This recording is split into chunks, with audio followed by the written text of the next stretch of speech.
Good evening, everyone. Thank you. My name is Björn. That's me up there. I'm very, very excited to show you a project we just started a couple of weeks ago. You're actually the first real-life audience I get to talk to about this. But before I get into the project itself, I do have to say a little bit about CityLAB because the way we work in CityLAB really influenced what we do in this project. So, we develop prototypes with real impact for Berlin. This sentence I think about a lot because it has two components that are kind of at friction with each other. When we build prototypes and we develop them, it's really for testing out, for trying out, for seeing what's possible and what isn't. And so it's the laboratory part of it. But then we want real impact. We want to change stuff. So things have to work someday. And if they don't, at least we have to learn from them so we can do better next time. And then also, what we try to do is take input from the city society, from organizations, from individuals. So some of the projects, people may have scribbled something at a workshop and we think that's a great idea, we should do that. Sometimes an organization comes up to us and is proposing an idea. That's actually the case for the project I'm going to present. And sometimes we come up with stuff ourselves, which I like to do sometimes. And then we develop something, we create value for the public. You'll see in a moment. A prototype is worth 1,000 words. That was something that was said to me when I started here a couple of months ago. And I know it's a little bit cliche, but it really is true. As soon as you see something that has been built and has features and looks like something, you can see that it's not what you had in your head and you can criticize it, you can think about how to do it differently. And that's what we're trying to do, build something and then we can criticize it and build it again. And the last thing I want to talk about for the lab part of this talk is everything we produce is made available to the public. That starts with the source code, but also goes to how we do things, what we learned on the way, and what went wrong. All right, so much for CityLAB. Set the stage. Now, switch gears and go into remaking the welfare state, or rather maybe the entire interface of the state towards the citizens. Let's start here. There's an estimate that citizens in Germany spend about 300 million hours a year filling out forms. Now, I know I've put it on the thing here right there, but raise your hands. Who likes to fill out forms? Yeah, you go. This is not for you then. We have this problem that a lot of people are doing things that they want to do. They could be using their time better. People who have children can take care of the children. People who do work can do their work. So if you can reduce that number, that'd be great. That'd be a big improvement. And on the other side, we also have public servants who have to then process these forms that people didn't want to fill out, improperly filled out forms because they're incomplete or because you have written something wrong in the wrong place, or it's not legible what someone wrote. That's just a lot of extra workload for public servants who have to process all these applications, because that's also a lot of work. We always like to talk a little bit more about the public-facing, the citizen side, because that's closer to us, but case workers do a lot of work with these applications, and it's not always easy for them either. So what I'm going to propose to you is we're going to use AI innovations to move beyond forms. That's actually the title of the project, Beyond Forms. Which is ironic because as soon as you put forms in the title, people start thinking about forms all the time, but we want to move beyond them. So try to bear with me in moving beyond forms. We believe that we can create application processes that are tailored to individual needs and that we can reduce bureaucratic burdens on both sides, actually reduce them to a minimum if we use AI innovations. So here we go. That's it. That's the project. Agentic AI in public services. How do we do that? We have a little graphic that we built that was trying to explain what this could look like. I'm going to go through the graphic a little bit. This might be the boring part, but bear with me. So I'm the user over here, and I have my own little AI agent that works just for me. I can be a private one. It could be something that I got from the state to use. And I also have this wallet up there. Now, you maybe remember Florian talked about this earlier today. What if we all had wallets that were digital and stored our data? But our version is a little bit different. So we don't want to use all the publicly authenticated documents just. We also want to use those. But I can also like just take a picture of something I have laying on my desk and have AI take the important information out of it and store it for me. So that every time I want to fill out something, for some reason I have to write stuff into a form and then also hand in the proof for that. So that's the same information twice. I don't want to do that. And what these two functionalities can do together is because they know stuff about me, they can help me do stuff. For example, I need help, I need assistance, I need to apply for something that helps me maybe pay my rent. So my user agent goes along and talks to the government agent and asks about possibilities to get support to pay my rent. And then the government agent can go into this directory, it's still in German, sorry, directory of public services, gets a list, everything that's available, all the eligibility criteria that are necessary, what do I need to provide, what do I need to do, am I eligible for this, gets the list and brings it back to my agent, which can then give me a proposition. Either this is the list, this is everything, and I sift through it myself, or based on the information in the wallet, give me a perfectly tailored proposition as to you might be available for this. Do you want to apply? And so let's say I do want to apply for this specific service it has presented me that I might be eligible for.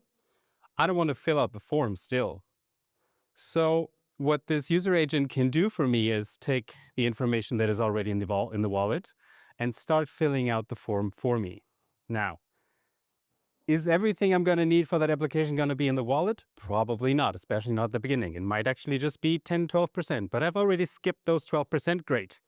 Now the user agent can ask me questions, and it won't have to ask me questions like, what's your name? What's your address? But it can ask me very specific questions, guiding me through a form that is somewhere not visible to me and make the process a lot smoother. So for example, if I want to apply for something that helps me with my rent, maybe it can suggest me to upload my contract. Now, if I'm willing to share that, that's great. I can do that, load it up. A lot of information is already there I can use for the application. If I don't want to do that, I can skip it and I will have to answer more questions directly. And so I have this little helper that guides me through it, makes sure everything's in order, makes sure I don't see forms or stuff that I don't need for my specific needs. And then it gets together all this information and passes it on to the government agent, which in turn brings it to the Fachverfahren, the case processing. That's the idea in general terms. Why do we have two different agents, you might wonder? That's because I learned from one of the papers Florian wrote that in social services, the government has two functions at the same time that are at conflict with each other. So public servants and social offices are both there to help me and to control the process and make sure I don't do anything naughty. So if this was just one agent, would it tell me that I can get extra insurance and the state will pay for it? If it's done by the government, probably not, because why would they? But if this one works directly for me and has my best interest at heart, it will probably find out about that and tell me you should do that. So think of these agents as sort of like lawyers that work for both sides. They get the stuff done, the specifics, the minutiae, and all I need to do is make sure I tell them what I want and what I don't want. All right, moving on. What can this do for both sides, public administration and citizens? So for the public administration, let's start with those. They get better filled out forms because the inputs can be validated before they're actually put in. So if either of those agents notices that I put a 6-figure number into the Postleitzahl field, it's going to tell me, no, that's wrong. It can do pre-sorting. It can look through all the answers that were given, look through different contracts, and already do a little bit of a pre-check, make sure that the caseworker, when they are presented with the application, gets an overview where they don't have to go through every little detail, but only focus on the important stuff. So that way they get a lot of support for case processing and it goes faster and smoother. On the citizen side, we have all the benefits I just mentioned in the example. I don't have to go out and find all the information myself and sift through what's relevant for me and what's not relevant for me. I can find the right things for me, which, as we've heard earlier, is not that easy. I mean, I tried a couple of times. I'm not sure I got it right. And then it can fill out the application, which I don't have to look at. I can, if I want to, at the end to make sure it's exactly what I want it to be, but I don't have to look at the application myself. And then in the end, transfer the application, or rather application data, to whoever is going to process it properly. So this is the general idea. Now we're going to get into a little bit more specifics. Who's doing that? We're doing that in collaboration with the Senate Chancellery of Berlin, so the Senate Chancellery, and also the Senate Directory for Social Services, among others. And we're doing it with the funding from the foundation of Google.org, who are kindly enough providing us with a team of engineers for half a year to be working on the first prototype. We started in October. We properly started in January. And we're going to have our first minimum viable product of this ready in this summer. So at the end of the 6 months that we get those Google Fellows, we're going to have something to show for our promise. I want to get a little bit more specific and look at some of the questions we've been dealing with in trying to make this vision a little more real and concrete, because there's a lot of questions floating around. First of all, we decided to start with one use case, and we decided to get that one digital and going and flowing before we start with others. And we decided to start with social benefits, and I want to talk about why we did that. We started with social benefits, or a specific social benefit, because arguably people who are dependent on social benefits are most affected by complex bureaucracy. So I guess we hear a lot more about companies having that problem, because they have a much louder voice. But if I look at the extent and complexity and the documents of proof that someone has to enter to get basic income, that's quite a lot. It's quite demanding. And then secondly, these are the people who are probably the most dependent on getting a timely service from the state. Because if you can't pay your rent, you're not really in the position to wait a couple months until your application is decided for. So it's really important that they get good services. And thirdly, we believe, because it's such a diverse group, and it's oftentimes a group who does not have access to the most modern technology, the newest MacBooks and iPhones, and because they may not have access to the same kind of information, if we solve for this quite diverse group, we might possibly solve for everyone.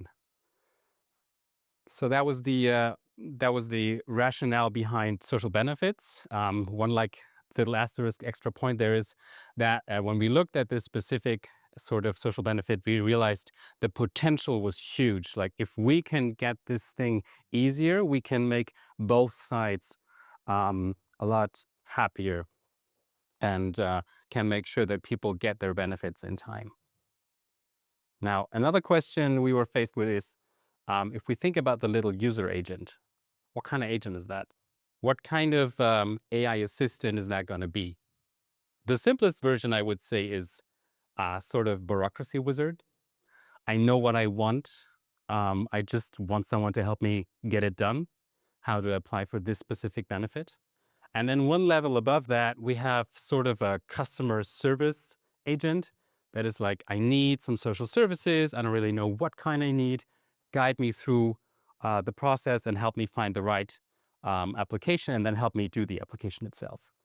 And then I guess the most radical version would be a sort of social counselor that I come to and ask, how do I get my life sorted? How can I solve this very broad problem of not being able to afford rent, which can entail much more things than getting public services. It can also be reorganizing your life itself. So I guess you're all feeling the same thing I do right now in my belly, that the one on the bottom is a bit much now. That's a bit much for AI to take on.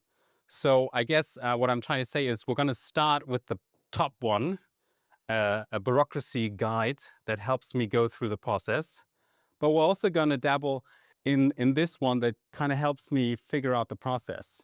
So the first iteration of this will not only help me do the application, but it will also help me find out whether this application is right for me. Next up, we have the difficult issue of trust. So I know a lot of you have already been thinking, why would I give AI my data? Especially if the guy said it's Google. Well, we have to build trust. Independently of whether it's Google or another organization, you're gonna have to build a lot of trust for them to give you very sensitive information about yourself. Not just a rent contract, it can be medical information, it can be information about your housing situation. So how we're gonna tackle that is, first of all, we try to always think of how can we offer value with the least amount of data from the user. One of the things we did is we built a small eligibility test where you can enter 5 questions, or rather answer 5 questions, and it gives you a first idea of, is this the right thing for you? And only if it is, and if you want to go further, are you asked, hey, what's your name? What's your email address? So that's one of the examples. And this is the principle that we're going to try to build on continuously, where every time we ask you to trust us a little more, we're going to give you a little bit more value.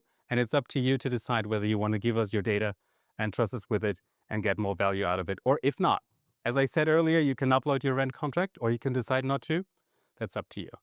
And then also, of course, we need to design for control and safety. So if I have this little user agent do stuff for me, I have to be sure it only does what I want it to do. And I always have the last word to say whether I want it or don't want it.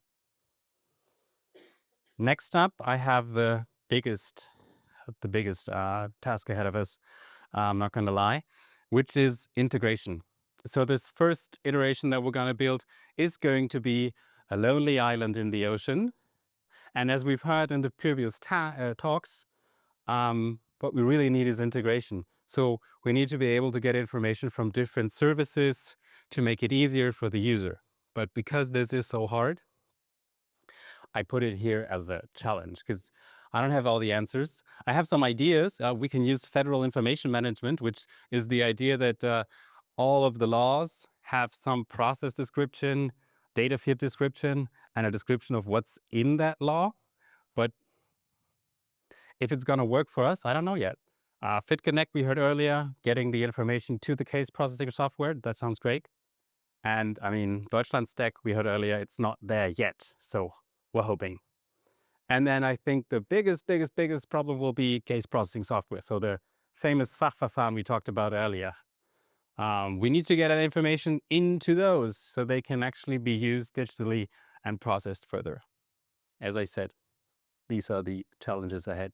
Now, to not end on a bummer, we're going to look at a little bit of a roadmap, what we have in plan. So we're still very much at the beginning. What we have done is proofs of concepts for some key functionalities. So what do I need? I need some application that can fill out forms for me. Yes. I need a document analyzer that I can upload things to and it can extract the important information so I don't have to type it in extra. Yes.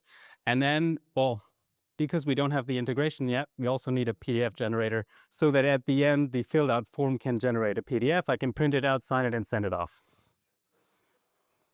I'm glad you're laughing. We want to build an MVP of that until summer of this year, is what I said. And then what's next? We want to expand to adjacent services. So it wouldn't make sense to build this just for one form to fill out. That would not make any sense. So we're going to look left and right. What are similar services that we can incorporate into so that the little 5-question thing at the beginning is not only leading me to one possible form, but maybe to 5 different forms. And then we're also interested in the other side, the case processing, because we do believe that we can also make a lot of improvements there. And then the long-term goal, as I said before, is the integration into a modern digital public infrastructure. I'm glad this was mentioned before. Digital public infrastructure, I'm going to say it again, is very important for these kinds of things to work. And with that, I want to say thank you, and I'm looking forward to questions.